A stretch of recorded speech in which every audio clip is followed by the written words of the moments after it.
صورت پڑھی ہے والعصرین الانسان لفی خسر.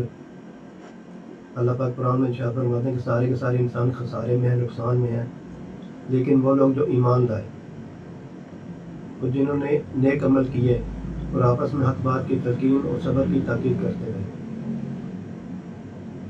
مایا کہ اگر ایک پورا قرآن بھی اگر نازل نہ ہوتا، صرف ایک یہ صورت نازل ہو جاتی تو انسان کی رہنمائی کے لیے، رہبری کے لیے ایک صورت انسانی کے لیے کافی تھی. یہ قرآن ہے جس نے انسانوں کو جینے کے اصول بھی بتلائے کہ انسانوں جیو تو کن بنیادوں پر جیو اور مرو تو کن بنیادوں پر مرو. یہ قرآن ہے جس نے انسانوں کو جینے کے اصول بھی بتلائے کہ انسانوں جیو تو کن بنیادوں پر جیو اور مرو تو کن بنیادوں پر مرو. اور پھر اس قرآن نے جن انسانوں کے جینے مرنے کی بنیادیں ایمان و عمل تھیں، ان کا انجام کیا ہوا اور وہ جب تک دنیا میں رہے کیسے رہے اور جب دنیا سے گئے تو کیسے گئے،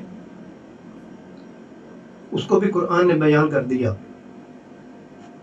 اور پھر جن انسانوں کے جینے مرنے کی بنیادیں ایمان و عمل کے علاوہ کچھ اور تھیں، ان کا انجام کیا ہوا اور وہ جب تک دنیا میں رہے کیسے رہے اور جب دنیا سے گئے تو کیسے گئے، اس کو بھی قرآن نے بیان کر دیا.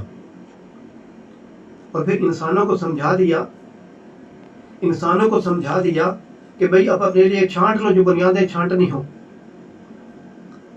اگر ملک کی بنیاد چھانٹتے ہو تو فرعون کی راہ چل رہے ہو، اگر مال کی بنیاد چھانٹتے ہو تو قارون کی راہ چل رہے ہو، اور اگر ایمان و عمل کی، توحید و رسالت کی، معاذ کی اور آخرت کی ان بنیادوں کو چھانٹتے ہو تو ابراہیمی بنیادیں، اسماعیلی بنیادیں، محمدی بنیادیں، ان بنیادوں کو اپنے لیے چھانٹتے ہو.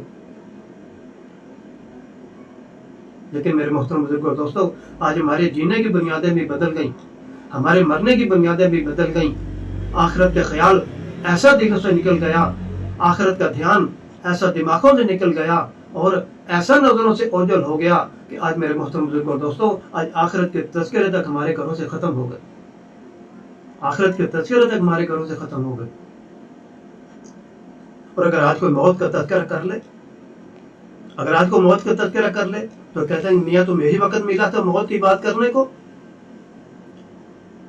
جبکہ حضور یہ فرماتے ہیں کہ اکثرہم من ذکر ہذہ اللذات، اکثرہم من ذکر ہذہ اللذات الموت، کہ جن مزوں کی کمر توڑ دینے والی چیز کو کثرت کے ساتھ یاد کیا کرو، یعنی کہ موت کو. میرے محترم بزرگوں اور دوستوں، حضرت رسول پاک صلی اللہ علیہ وسلم تو اس موت کو کثرت کے ساتھ یاد کرنے کو کہہ رہے ہیں، اور آج ہم لوگ کاش کبھی کہیں خیال میں بھی آ گیا کہیں موت کا تذکرہ ہو گیا تو لوگ پتہ نہیں موت کو کتنا برا سمجھتے ہیں. لوگ پتہ نہیں موت کو کتنا برا سمجھتے ہیں. حالانکہ کوئی موت کو یاد کرے نہ کرے، کوئی موت کو بولے یا نہ بولے، کوئی موت کو بھولے یا نہ بھولے، لیکن موت تو کسی کو نہیں بھولتی. موت تو کسی کو نہیں بھولتی. اس موت نے آج تک کسی کو بھی نہیں بھلایا ہے. اس نے کیسر کو بھلایا، نہ کسرا کو بھلایا، فرعون کو بھلایا، نہ قارون کو بھلایا، ابو جہل کو بھلایا اور نہ ہی ابو لہب کو بھلایا. اس موت نے آج تک کسی کو بھلایا ہے اور نہ ہی کسی کو بھولے گی. جس وقت آخرت کی فکر سامنے ہوتی ہے اور اس کے نتیجے میں جو معاشرہ تیار ہوتا ہے، اللہ اکبر، شہر یمن سے پیدل چلتی ایک لڑکی مدینے پاک تک آ رہی ہے، اکیلی ہے، کماری ہے، خوبصورت ہے، زیورات سونے اور چاندی کے اتنے کہ سر سے لے کر پیر تک پہنے ہوئے ہے. یمن سے پیدل چلتی ہوئی مدینے پاک تک آئی ہے. امیر المومنین عمر فاروق رضی اللہ تعالیٰ عنہ نے پوچھا کہ بیٹی راستے میں لوگوں کو کیسا پایا؟ راستے میں لوگوں کو کیسا پایا؟ کہنے لگی کہ امیر